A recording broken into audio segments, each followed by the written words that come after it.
All right, everybody. Happy Monday. Happy Yay! Monday. Two words that often don't go together, but they're going together today. You seem excited, Amy. I love Mondays. My children are gone for part of the day. Hey! Oh, that's right. That It makes all one of changes us. when you're a parent, yes. No, but we got a great show for you. Thank you so much for joining us on a snow globe Monday. It's like one of those days it looks like the world has been shook up with light falling, but wet, sticky snow across the area. Yeah. Let's get right to it. The battle between Chicago Public Schools and the Teachers Union is not over just yet. The CTU's House of Delegates is expected to decide tonight whether to send a tentative deal with the city to its full 25,000 membership for a vote. The deal would see classrooms open for pre-K, some cluster, and kindergarten through 8th grade students. We will get you that information as soon as we get it. This is all happening while the union copes with the loss of its former president. Yeah, Karen Lewis, the first black woman to lead the Chicago Teachers Union. She was 67 years old, known for her sharp wit, her passion for teaching and education. The Teachers Union releasing a statement saying in part that she bowed to no one and gave strength to tens of thousands of Chicago Teacher Union educators who followed her lead and who live by her principles to this day. Lewis's indomitable spirit was witnessed by literally the entire city of Chicago, including, of course, Mayor Emanuel, especially in 2012, when she publicly traded barbs with former Mayor Rahm Emanuel and led the union on a 7-day strike. And while the two really often butted heads, there was a lot of mutual respect, too. He tweeted his condolences today, saying, in part, "While we often have found ourselves on different sides of the debate, I grew to have an enormous respect for Karen, and our regular conversations were a benefit to me and to the city of Chicago. May her memory be a blessing." Yeah, seeing Rahm Emanuel reach out, as well as just across the country, you got Chance the Rapper, Bernie Sanders, people that were students of Karen Lewis, all with these very kind words for her. She definitely made an impact on kids, on teachers, and across the nation as well, with her fierceness for her advocacy. So it's great to see the tributes there. She really did a lot here in the city. So I was fortunate or unfortunate, depends on how you look at it, to cover the 2012 strike and spent a lot of time at press conferences with Karen. And I will say it was always slightly jarring as a reporter because she did not hold back. And sometimes she said stuff that was probably a little off the cuff and maybe a little harsher than she even wanted to go. And she was a very blunt woman. But I will say this, she answered our questions, and she always did. And I had a ton of respect for her for that. Although she did call a lot of reporters out on things, I just liked her style. Yeah, she was very off the cuff, very Chicago style, I feel like, in many ways. And I think it met the mayor's style. And for all intents and purposes, she won that labor strife for the teachers in 2012. They got most of the concessions that they wanted after that strike. Really strong leadership. As at the beginning of that strike, people thought the teachers don't have a leg to stand on, but they marched over at Union Park on the west side nearly every single day for those couple of weeks that it kept on dragging on for. And even when they fought, because there was rumors that she was going to run for mayor. She had opened up an exploratory committee in 2015 before her cancer diagnosis the year before, and they decided to put an end to that. But obviously well respected by a lot of people. I know a lot of people at the time, it was a love-hate relationship with Karen Lewis, but no one speaking ill of her efforts and what she really cared about. Certainly. Yeah, definitely. Well, the other story that went down this weekend, hordes of football fans celebrated the Buccaneers' big Super Bowl win in Tampa Bay. The only problem, they were partying like it was 1999 and a pandemic.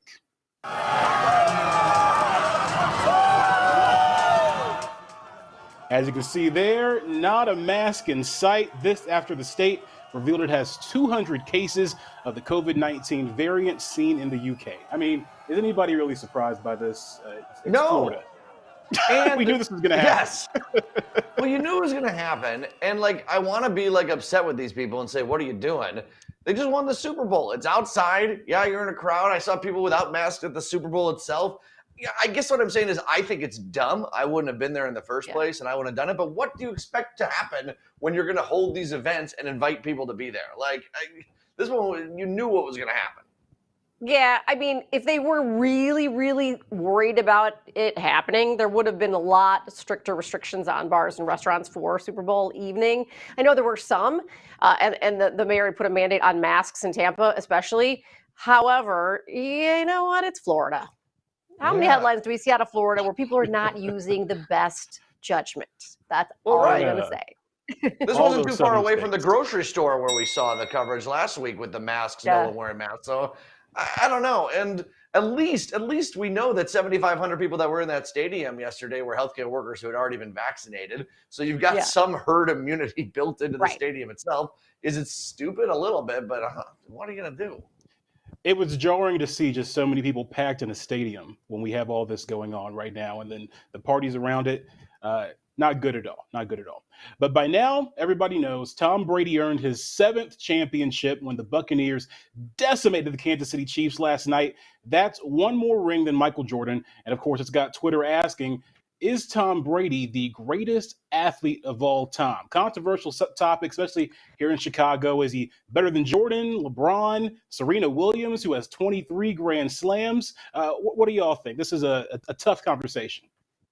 Listen, I'm just going to say this up front. I'm not a huge Tom Brady fan to begin with. Just based on interviews I've seen, I am not a giant football follower, as y'all know.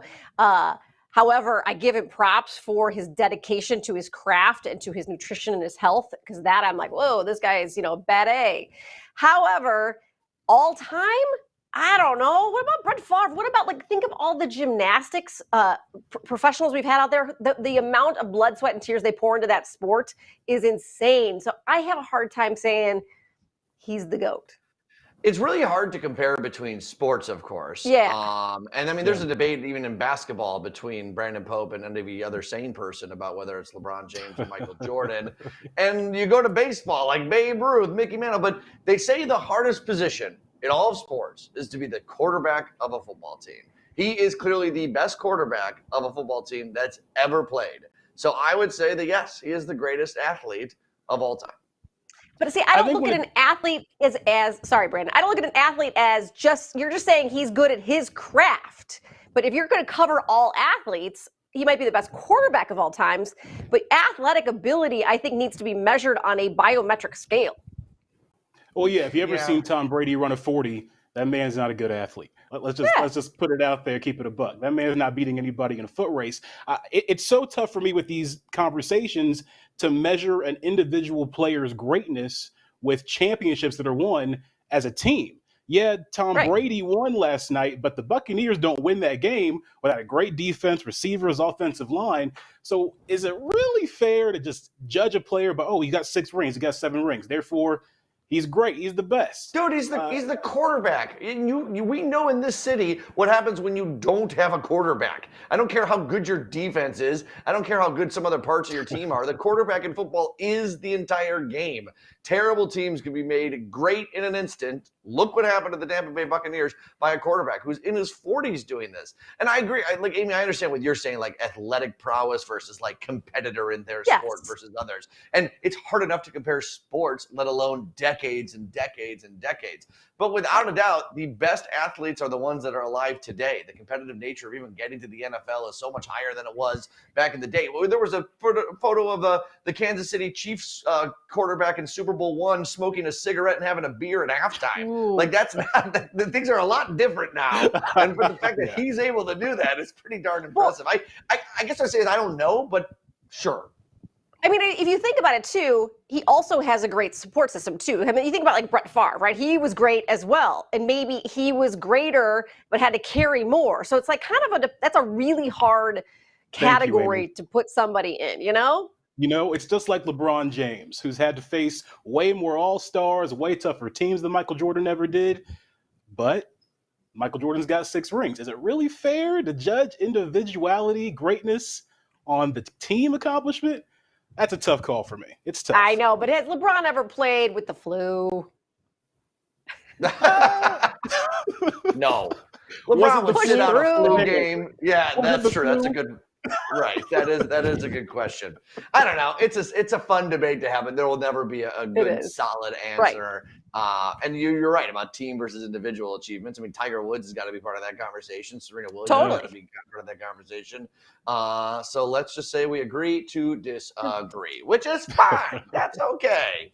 All right, guys, some policy changes are coming to Chicago PD after a series of wrongful raids that we've been covering and a tweet that sparked a rather heated debate among Chicago food lovers. More of the jam after this. Michael Jordan.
Bluck, BP Bluck.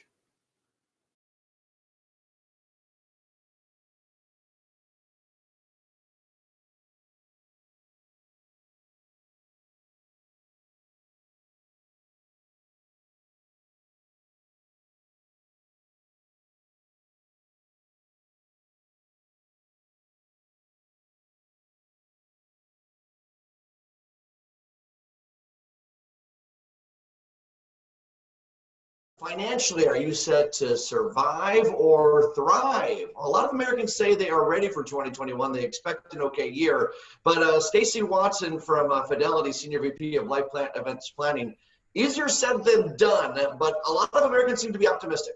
That's right. A lot of Americans are optimistic about the future despite the year that we've had. Last year really was like no other. People are worried about things like the pandemic's impact on the economy. They're worried about unexpected expenses and even things like the rising cost of food and daily essentials. And so as a result, nearly 40% of people said that they expect to be in survival mode in 2021, meaning they'll be focused on the day-to-days that just try to get themselves and their families through the next year. But to your point, the good news is people are optimistic. And in this study we recently did, we found that the majority of Americans are planning on some sort of a financial resolution this year. Optimism is great. Pessimism is okay too. I guess the most important thing is to find reality. And for that, you need a little checkup. You do. And I think that's a great way to say it. You want to look at your situation, think about where you are today, remain positive, and then put together a plan. If you already have a financial plan, stick with it.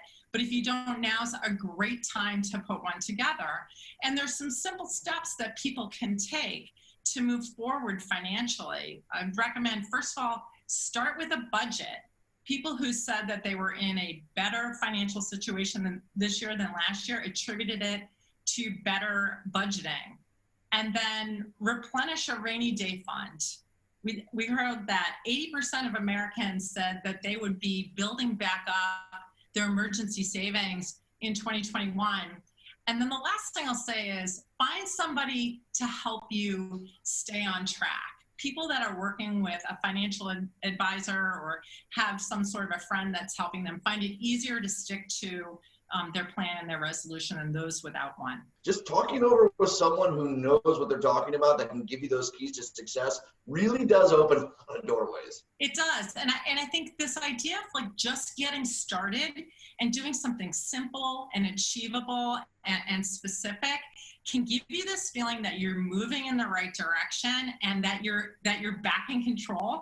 And that can really bring you a sense of optimism and positivity. All right, I know a lot of people are in survival mode and a lot of people are doing okay, and that's great for them. I think no matter what, I wanted to just really quickly talk to the young people that we have that watch this sort of stuff, that no matter what stage you're in, the saving of whatever you can do as young as you can is so important. It is, and I think it's really about building a habit, getting into this habit. Pick a goal, think about what matters to you, and just pick a goal, make it small, make it achievable, and just get started. And then you'll have that habit, and over time, all of this will add up. These small changes will add up, and you'll be in a much better financial position. Having this kind of plan, think about what your dreams are. Think about what you want to achieve.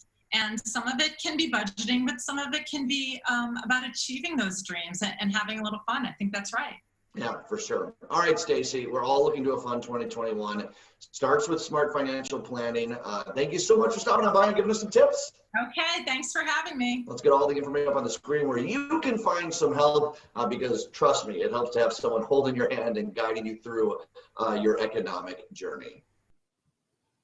Well, there are a lot of people right now who could use a helping hand. Roughly 4 in 10 people visiting food banks have not received food assistance before this whole pandemic. So there are families right here in Chicago who are in desperate need of food. We want to help by raising $15,000 in meals. Well, so far, we've managed to bank in a little over $12,000, but we still need your help. So we need you to do more by next Friday, February 19th. So join CW26, MeTV, the U, and Beam Legal in our partnership to donate meals to the Greater Chicago Food Depository by donating today. Pretty awesome. We got to keep the momentum going, though, because there really is such a huge need out there. I think the pandemic has been going on for so long, people forget that there are a lot of people that lost their jobs. 100%. Yeah, 100%. I'm really proud of how far we've come for sure. But yeah, got to keep the momentum going. Got to get some more money in. Anything you can give will go a long way for sure. Well, guys, still ahead, Felicia and Chris to catch up with Chicago native and breakout star of Netflix's Love is Blind, Mark Cuevas. John Hanson. I think you do well on Love is Blind, Brandon. I think that'd be a good show for you. Well, more for the women that would not get to see you first. They'd fall in love with your beautiful personality, and then your voice. And your voice. Yes. It's the voice. That's and then they'd be like, okay, I'll deal with the rest of this. I'm just It's kidding. the voice, Brandon. You got him. Totally. We'll see. Yeah. The winter weather advisory ends tonight at 10 o'clock. The light snowfall out the way. Tomorrow dry, but those sub-zero wind chills are still there. But hey, 16 looks pretty good. Like, that's not so bad from where we've been. This forecast brought to you by 3 Day Blinds. You'll love the treatment. A look at the care of the expressway moving along slowly. We'll be back.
Well, he didn't find his person on Love is Blind, but since the show, Mark Cuevas has not only found love, but has gotten engaged and is expecting a baby engagement.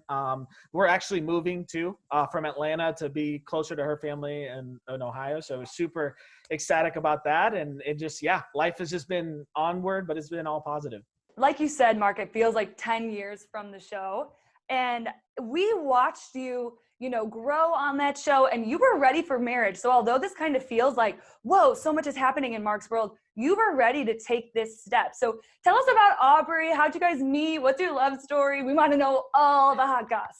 Yeah, no, it's, it's kind of funny when, you go through this whole experience, right? Love is blind, and, you don't really know what's happening. You're kind of, like I said, blind experience of love. And, I was really with the show kind of taking like a second to really focus on myself and really develop in those 2 years that it took to come out. And honestly, meeting Aubrey, she kind of like hit me like a freight train to say the least, like came out of nowhere. I wasn't looking to be in a relationship, but when I found her, it was almost immediate how much our connection was. Just from, we would do like long distance FaceTime calls, and it would be like, at one point I felt like I was in like middle school again, where we talked for like 6 hours. So I can't imagine my life without her. I really can. And I know things kind of happen quickly for some folks in their timeline, but I think everything happens with the way it's supposed to. And, with us, she came down here, moved in with me, and literally like, I think a month later, expecting a kid, a baby.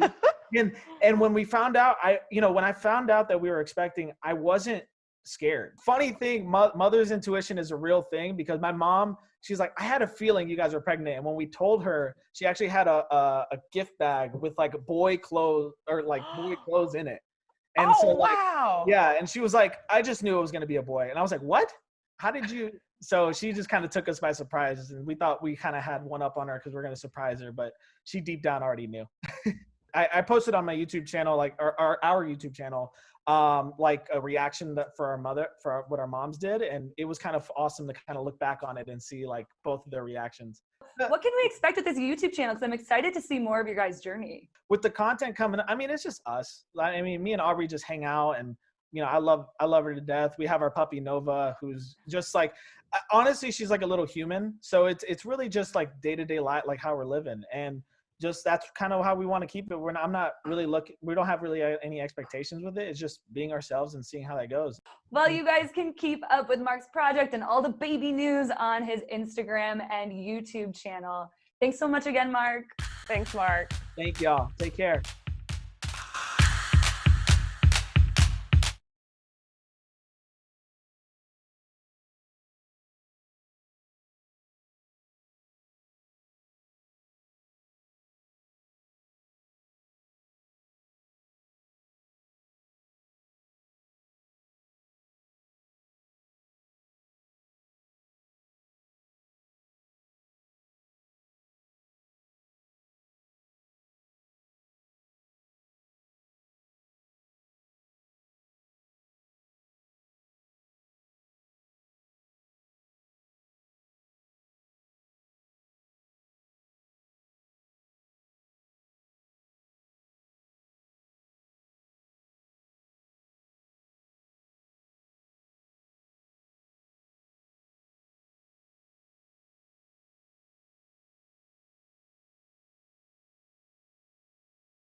Nah, we're good.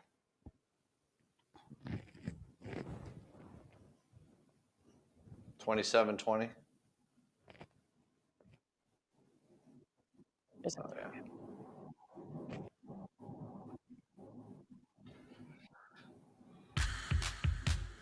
Okay, so last week we told you about the Gorilla Glue girl. There's no better way to say it. She wanted to hairspray her nice long, she has a great braid, and she used Gorilla Glue, which is for like automotive stuff. It's really It's like crazy glue. lasting. Yes. Yeah. Well, so she put it in there, and I think we all kind of laughed at it at first, right? Because it's kind of funny. But like, I really feel for her now because she cannot get this out. So she went to the ER. They were trying a bunch of different ways to try and get it out using some They acetone. put acetone on her hair. Yeah, and it burned it a No. little bit, which is, of course, scary. Mhm. Gorilla Glue has said, like, hey, look, we're really sorry, but we clearly advertise this as not a hairspray. We wish her all the best. So people are saying she's even considering suing now because there is another product. Like, look, it doesn't say hair specifically on the bottle. It doesn't. It says Yep. skin, eyes, and all that stuff. And it does talk Right. about, like, multiple use, so I could see, like, why that'd be confusing. And there is another product, Gorilla something, that is also used by a lot of Snot. women to get really Gorilla sharp. snot. Gorilla snot. So Snot? I feel bad Oh. for her. But here's the thing: skin is your scalp. So I don't think there's a case here. I mean, I think it goes about, if you just look at the front of the thing, Okay. it shows you what it's used I would say for, that I right? feel bad for her. I wasn't trying to break down the legal arguments, Brandon. I mean, I'm no let's- lawyer, so I can't. But I She don't see a also case. has raised like $9,000 on a GoFundMe page to pay for her medical bill, so that's good. So I'm like, I feel like if they're able to move on past that, do I think the legal process needs to happen? No, but should they help her maybe remedy the situation? Yeah, but then that's also admitting guilt. Well, they should. If they do. Yeah, that might be part of the reason. That's They the could make a problem. little donation, maybe. But hey, look, if that lady who sued McDonald's for the coffee being too hot can win Yeah. $1 million some, then I say we get this girl some glue money, right? Yo. Bond it together and get her bag. Shawty's about to have a haircut like mine for the rest of her life. So if Good she thing needs it any looks help, good. at me. We'll I be can right educate back, her a little everyone. bit.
Oh yeah, here we go. Part 2 of our wonderful show called The Jam. Thanks so much for watching. Mr. Pope in for Felicia tonight.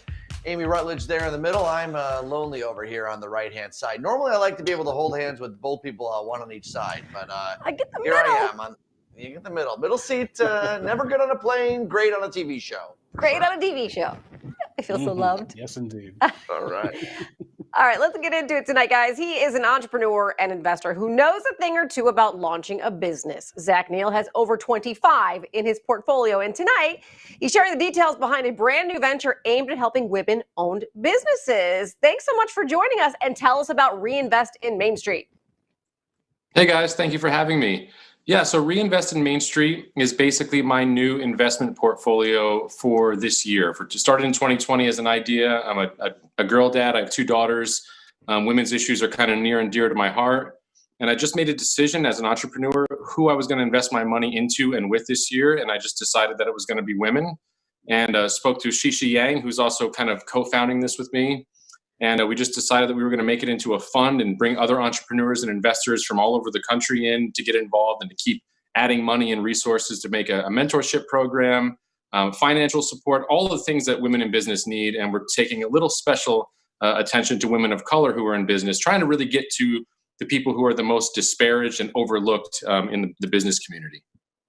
Is there any specific type of business that you are looking for, or you want people just throw ideas at you? So either crazy or not, but you want to hear them?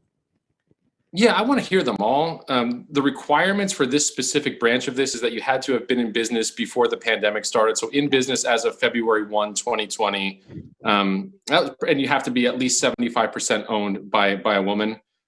Outside of that, we're hearing all pitches. We're hearing anything.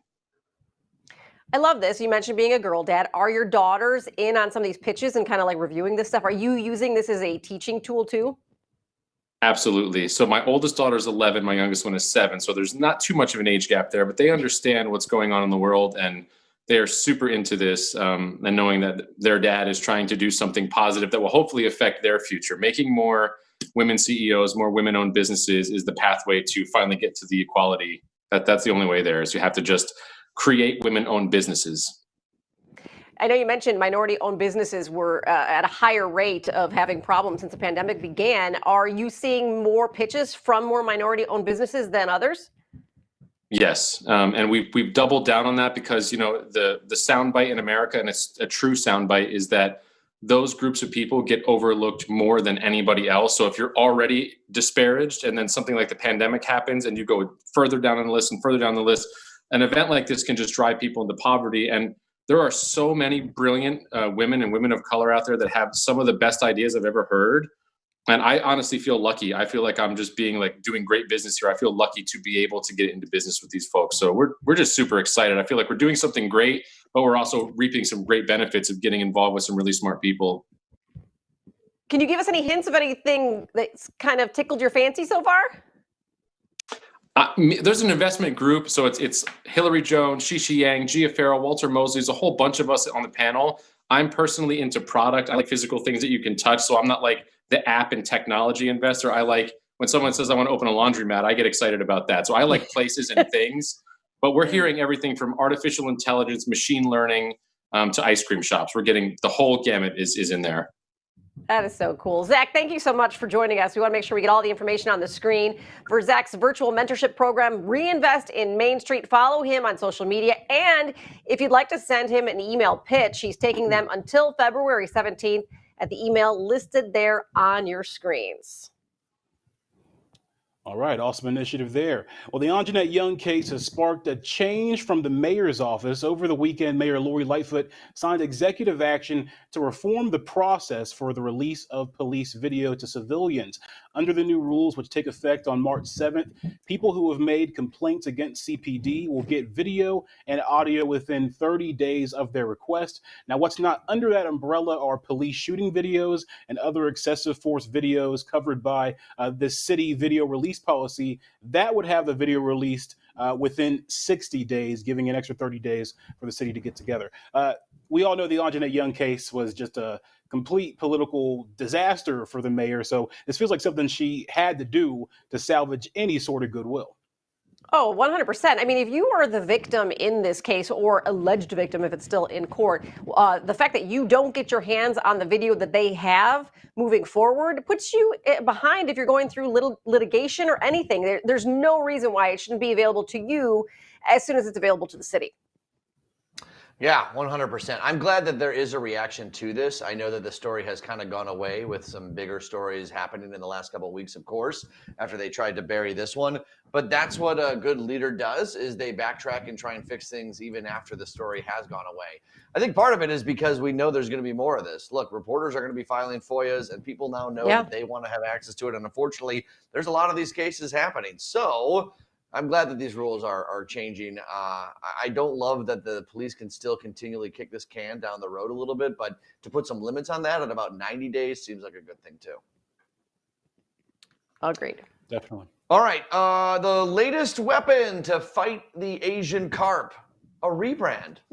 The fish is making its way up to the Illinois rivers, and it threatens, of course, to invade Lake Michigan. It would be real big trouble. The big problem is, even as they catch a lot of these fish and stop them, they have nothing to do with the fish carcasses. They literally just throw them in dumpsters and pay people to catch these things. So they're trying to get more people to want to eat them, but it has not a really great name. So they're looking for some new names to kind of rebrand it, right? So we came up with some ideas for them. So Amy's is first. Oh, the bellyfish. I like that one.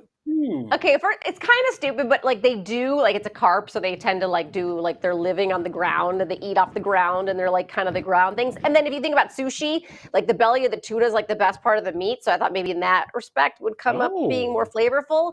I tried to come up with a bunch of different Chinese names, then I'm like, well, nobody's gonna get it. It's not funny.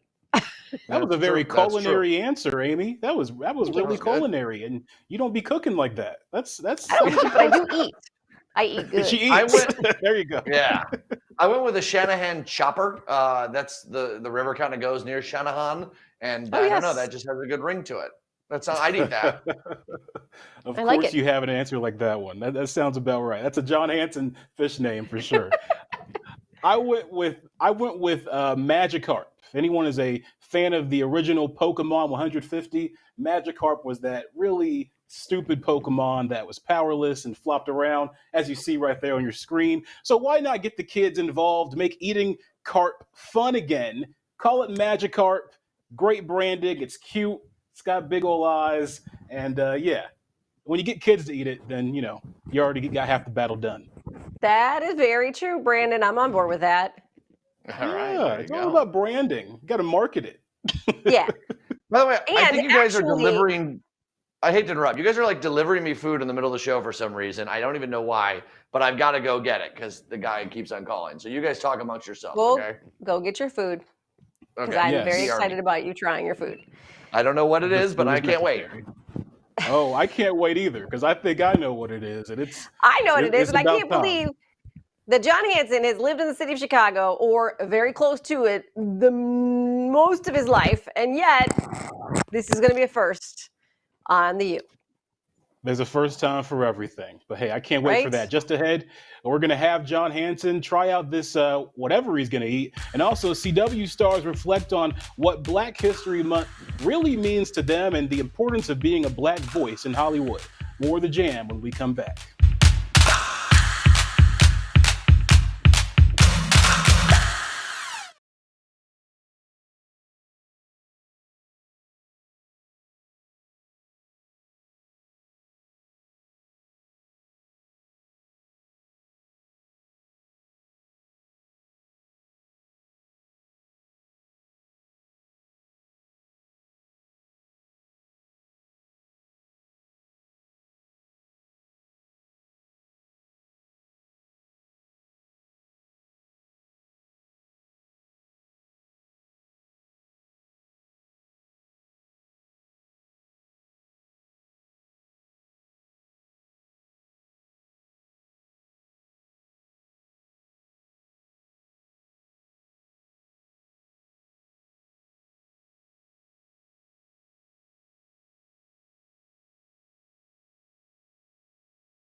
Welcome back. Well, season 4, Black Lightning, promises to be just as action-packed as the previous ones.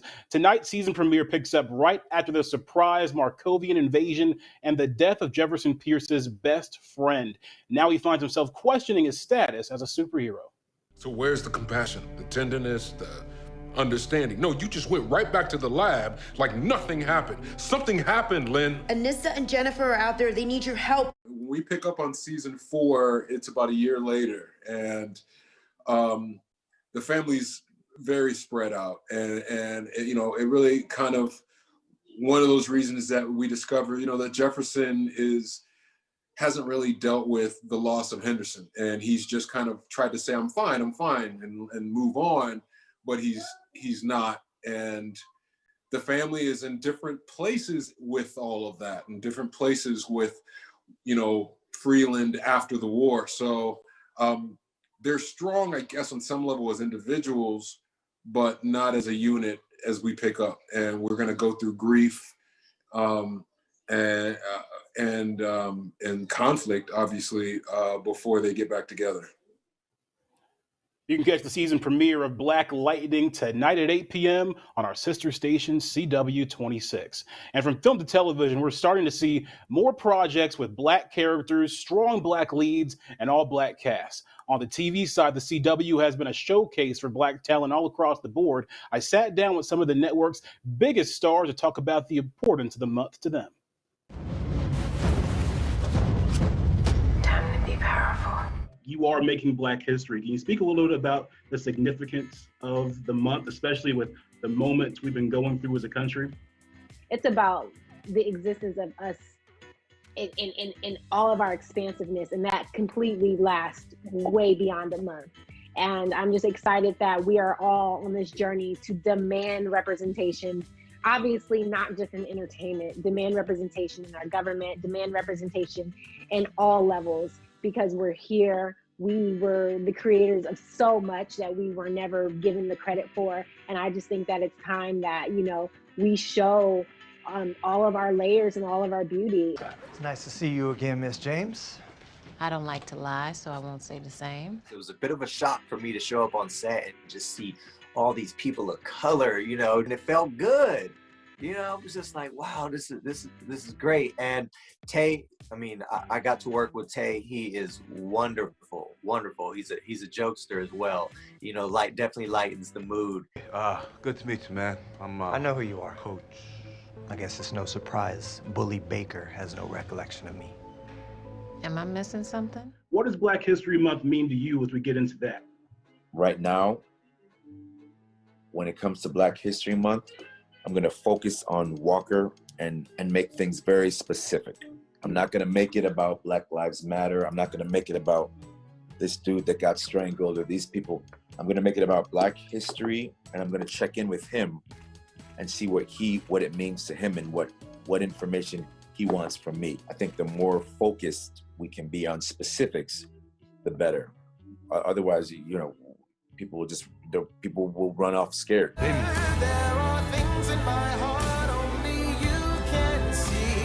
Black History Month is I've always had an interesting relationship with it. I think it is beautiful that we take time to honor the excellence and the struggle that is, you know, Black people in America. However, I kind of don't like that it's subject to just that month. You know what I mean? So I try to live a life that honors, you know, my people, you know, and the people that came before me, my opportunities year round. However, you know, it's the time when we choose to celebrate. So, you know, and I am so grateful to be a part of a show that, you know, doesn't, you know, marginalize the Blackness. So I'm grateful that, you know, Legacies, I feel, is a show where I can openly say, I do like that, I don't like that, and it's because I'm Black. And they need your guidance. Yeah, I tried to give them guidance. They never listened. We were part of the wave that changed things, you know, from Black Panther to us, to even, you know, shows on Netflix, to now Batwoman, the new Batwoman, that these things, I think we're moving in that direction that I hope that we look back and go, oh, that used to be a thing where we had to be the first ones, and we'll look back and go, no, it's just all colors of the rainbow. You can catch all these diverse shows on weeknights starting at 7 on CW26. And our celebration of Black History Month and culture is brought to you by Beam Legal and Foreman Mills. We'll be right back.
All right, a look at news that you need to know to end your day. Republican Rep Ron Wright of Texas has died of complications from COVID. He is the first sitting member of Congress to die of the disease.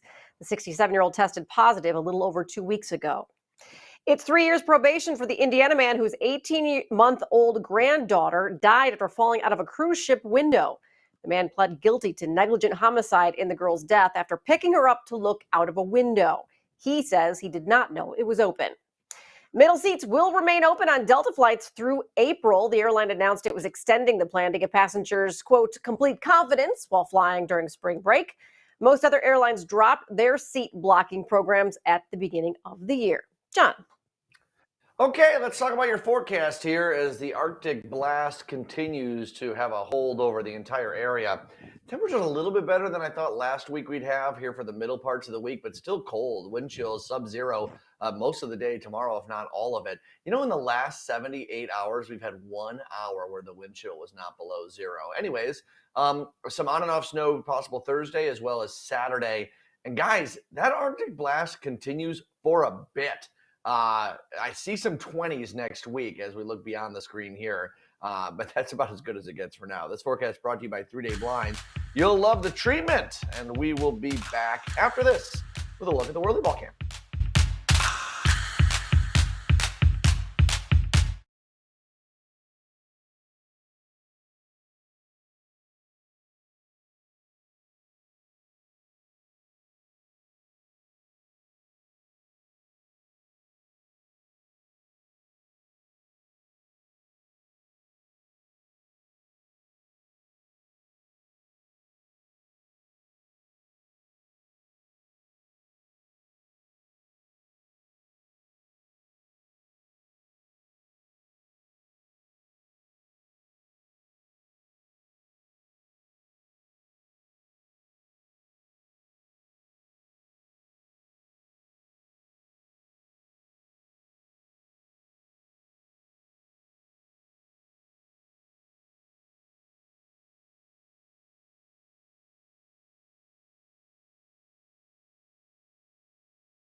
chicken. I saw you eating the Harold's chicken. What's your verdict? All right, so everyone's laughing. I'm not a fan of a lot of sauce on things, and Okay, they just kept it. It was like a hose of sauce. Next time you say just light mild sauce. Oh, come on, Jason. Too much sauce? That's what Harold's chicken is all about. But the type of sauce is key. It's mild sauce, but apparently a local station did not get that hint. Twitter was quick to check a local station after it tweeted that Harold is famous for their, what? Hot sauce on the bird after frying? What? Nah, fam, it's mild sauce. Funch here said, happy birthday to the true fried chicken king. And it's mild sauce. ABC 7 Chicago. Do you even live here? Gosh. Reasonable question. So, John Hanson, believe it or not, has never had Harold's chicken, right? This is weird. I could lie about it, but no, it is true. I've never had Harold's chicken until tonight. Da da da. Yes, that was your delivery. I should have known. Okay, so I guess I got one question about the mild sauce versus the hot sauce debate. Do they have hot sauce as an option, or is it just this is the name of the sauce? It's mild, and this is what they put on. You can get hot sauce for sure, but mild sauce is the sauce that is put on top. I also love that it just comes with 2 pieces of bread, by the way. Is that to soak up the sauce afterwards? Yeah, and all that. Yes. That's good grease, too. Yeah. And Felicia did mention this earlier today when we were talking to her. She did say the mild sauce does vary between different Harold's. So, you go to one, it's a little different than the other. All right, I'm going to take a bite of this. If we had a drum roll, I'm sure we'd get it because this has been hyped up pretty big.